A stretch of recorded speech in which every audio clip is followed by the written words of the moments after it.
Who is the richest man in the world? Remarkably, there are some who say it may be this man, Mobutu Sese Seko. In 1965, the CIA helped him become the president of the Central African country called Zaire, formerly the Congo. His immense personal wealth, say his critics, is paradoxically about equal to his country's huge foreign debt, and that is a sum of some $5 billion. While most of Zaire's 30 million people are desperately poor, many of them starving, their country has huge reserves of cobalt, copper, and diamonds. This son of an army cook, himself a former army sergeant, is today very much the dictator of Zaire and a staunch ally of the United States. Since the days of President Nixon, Mobutu has been an honored guest at the White House. Why? Because of the importance of Zaire, but also because Mobutu, like the Shah, like Somoza, advertises himself as a fervent anti-communist. Who's been a faithful friend of the United States for some 20 years. But a man who knows Mobutu and his financial dealings at first hand has a different insight into Zaire's president. Intelligent? Without any doubt. A good leader?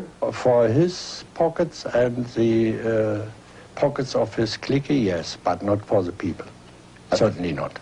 It's awful. A thief? Yes, yes. Erwin Blumenthal was for a year Director General of the Bank of Zaire, serving there as watchdog for the IMF, the International Monetary Fund, which has consistently reported on the corruption of Mobutu's regime. How wealthy a man is President Mobutu? It must be enormous. Let's say $3 billion. Yeah, that I would agree to. That would be the minimum. And perhaps as much as $5 billion, which he himself controls. Yeah, under his sole control. Which makes him undoubtedly one of the wealthiest men in the world. There's no doubt about it, sure. Of course, no one really knows the extent of Mobutu's wealth, but no one denies it is huge. We took a look at some evidence of his fortune in Belgium, where the president and his kin have bought up 11 choice properties. Some of them are lived in by members of his family, some are rented. This is the one that he lives in a Brussels suburb. The property itself is worth $2 million. The furniture inside said to be worth $1 million. At that point, several Zaireans crossed the street to block the camera and demand the videotape cassette. They didn't like reporters prying into their president's affairs. We pointed out we were on public property, but they just grabbed our equipment and made off with it back into the grounds of the chateau. Finally, we called on the Brussels police and got our equipment back. But as a result of this affair, the government of Zaire refused our request to film in their country. Instead, producer Barry Lando traveled there with an inconspicuous camera. We also purchased footage from other sources, including an interview with Mobutu by a reporter from French television. Because I've got a few homes, that's supposed to be a fortune. People say anything at all. Since I came to power, the budget of the Republic has always been an open book. Not so. The budget of the Republic has never been an open book. One person, though, who does know something about it is Nguza Carliban, who, a few years back, served as foreign minister and prime minister to Mobutu. Today, he lives in comfortable, self-imposed exile in Belgium. His aim, he says frankly, is to replace Mobutu. In the 8 months I was prime minister, he has taken from the National Bank 1 billion Belgian franc, which is roughly 35 at that time. At that time, it was $35 million. A few years back, it could never happen today, some opposition deputies were able to piece together a report from government documents claiming to show how Mobutu's family and friends were ransacking the country's treasure. One of them, who according to this report profited most, was the president's Uncle Lito, who got the equivalent of about $35 million in 1 year. And there were lots of others, with their individual yearly takes running to hundreds of thousands of Belgian francs apiece. It's all family, it's a large family. Mobutu is also a big spender. On one occasion, he donned a cowboy hat, chartered the Concorde, and invited 100 friends to visit Disney World with him. Cost of the trip, $2 million. One of the sources of Mobutu's huge wealth has been his country's minerals. Do I understand that cobalt, diamonds, and so forth are sent directly to Europe on chartered aircraft, and this is money that goes into his account without ever going into government accounts? This is one of the techniques.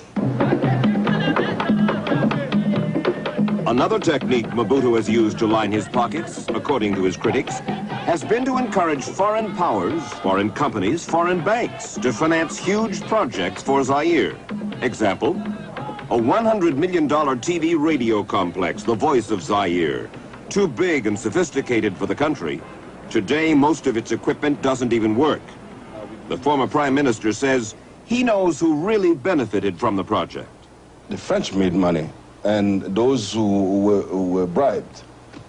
Those who were bribed? Because 5 or 10% of it went into those who negotiated, the official, Zairian official who negotiated the project.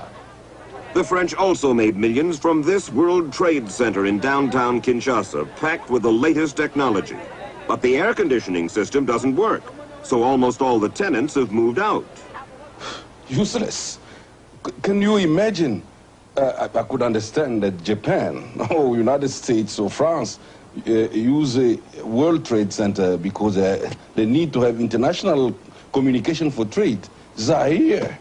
The list continues. A half-mile-long bridge built by the Japanese, inaugurated with a celebration to match its size. But the port it was supposed to serve and the railroad it was designed to carry are years away from being built. The Italians sold Zaire a sophisticated steel mill that doesn't churn out a ton of steel today. But the biggest white elephant of all is the huge Inga hydroelectric complex and transmission line, which cost more than $1 billion and today operates at only 20% of capacity. $400 million of that cost was guaranteed by the U.S. Export-Import Bank. How do Mobutu and his cronies benefit from many such projects? They are said to exact a fee of between 5 and 10% on such undertakings. That is traditional in tribal Africa. But Erwin Blumenthal says Mobutu and his clique are greedier than that. If Mobutu and his clique would stay to 5 to 10%, okay, but no. It's much bigger than that. You can say that again. When all of these projects were undertaken, copper prices high, cobalt prices high, diamonds in good shape. So it was understandable that businessmen from the West would say, hey, here's Bonanza. We can make some money and we can build a showcase in the center of Black Africa. You've got it, exactly. And unfortunately, copper went down, cobalt went down, diamonds went down. So somebody made a bad guess. That was the West, the Western banks, and that's their problem now. Zaire has more than 5 billion debt. Zaire cannot repay it because of the situation inside the country. Banks, and that's their problem now. Zaire has more than 5 billion debt. Zaire cannot repay it because of the situation inside the country. Mobutu has also run into the ground many once prosperous businesses that had been owned by foreigners, but which he nationalized and then turned over to family and friends. His Uncle Lito, for instance, was given his food importing firm. Today it no longer operates. Inside it looks like a junkyard. But Uncle Lito did not go broke. Among his many assets, this handsome villa on the outskirts of Brussels. U.S. Congressman Howard Volpe is chairman of the House Foreign Affairs Subcommittee on Africa. The economy is falling apart. There have been so many investments that have not made a contribution, that have diverted resources away from activities that would have really helped to develop the agricultural sector, to sustain the economy, feed the population. Example, just a short distance from Zaire's $100 million television complex is Mamayemo Hospital. Once one of the best hospitals in Black Africa, today its equipment is broken down, flies swarm over garbage in the courtyard. The hospital is simply unable to provide many of the most basic services. The rate of child mortality here and throughout Zaire is staggering. You should see the people, they are really starving slowly to death. Once it was so rich that they, in agriculture, they exported grain. Today they are waiting for the help from the United States so that people can survive. Tout ce qui se dit, s'écrit Everything that is said, that is written in the press, is done to destabilize us, to run us down. You know the history of Zaire since its beginning. We became independent under impossible conditions. There were not even 5 university graduates when the country became independent. And for 5.5, almost 6 years, there was chaos and anarchy. And today, the same people who did not prepare Zaire for its independence are now the first to criticize, to say anything at all. He has built this country into a country. There wasn't any such thing in the minds of any Zairean or Congolese. Sheldon Vance was U.S. ambassador to Zaire from 1969 to 1974. He had to deal with a situation where his people still had no sense of a nation. The traditions of leadership were the traditions of tribal leadership. His goal has been, and I think to a considerable extent he has succeeded, to become the tribal chief of the whole country. It all belongs to him effectively. It all belongs to him effectively. And the difference between the privy and the public purse is a difference that is very difficult for them to seize and understand. So it's not corruption as we know it, it's the way the game is played. It's the way the game is played, exactly. Zaire belongs to him. There you are. Because Zaire doesn't belong to him. Zaire belongs to all the 30 million Zairians. You're painting a picture of a rather benign patron, tribal chief. Who's a tough guy, too. Tough in what sense? He's tough in insisting on recognition of his leadership role. There can only be one leader, says he, in a tribe or a country. And if you decide that you're going to be opposition, loyal or otherwise, you run into trouble. Case in point, last year, 12 Zairean legislators, opponents of Mobutu, went to the Intercontinental Hotel in Kinshasa to meet with some visiting U.S. congressmen, including Mickey Leland of Texas. They wanted to form an opposition party, which constitutionally, by the way, is illegal in Zaire. Afterwards, Congressman Leland happened to be watching from the hotel entrance as the opposition deputies left. The deputies were set upon by plainclothes police. One guy had been thrown to the ground, as I said, by his tie. And several people were just kicking him and stomping him while he was bleeding profusely from his forehead. And I just saw blood going everywhere.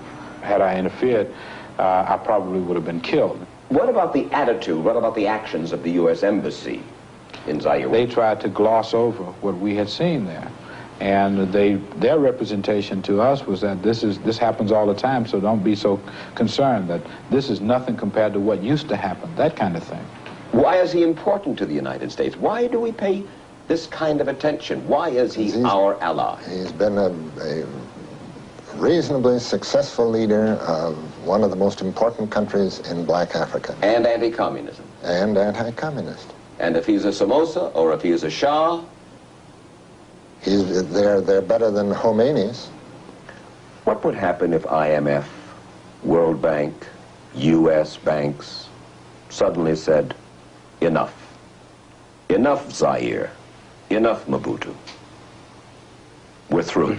People would finally, they would die in that country. It would be a revolution. It would be a bath in blood. They cannot stop now. At some point, President Mobutu will not be there. The question we need to ask ourselves in terms of our long-term interest in Zaire, and Zaire is an important country, is how will the rest of the population respond to the United States subsequently? Are we going to create a self-fulfilling prophecy in which we will effectively be creating a hostile regime, hostile to American interest in the long term? I don't want to see that happen. I don't think Americans want to see that happen. The people are starving now.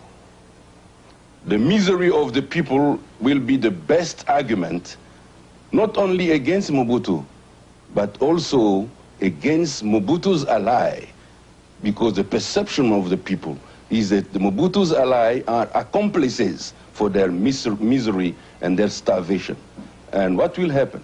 The wild revolution or wild revolt will be something against Mobutu, but also against the West. He's been there a long time. That's right. That was the case of Amin, more than 10 years. Then was the case, that was the case of Bokassa. More than 10 years. They all finished the same way. Exile, prison, or death. Listen, it's not power for power's sake, but the love that I have for my people, this attachment. As we have the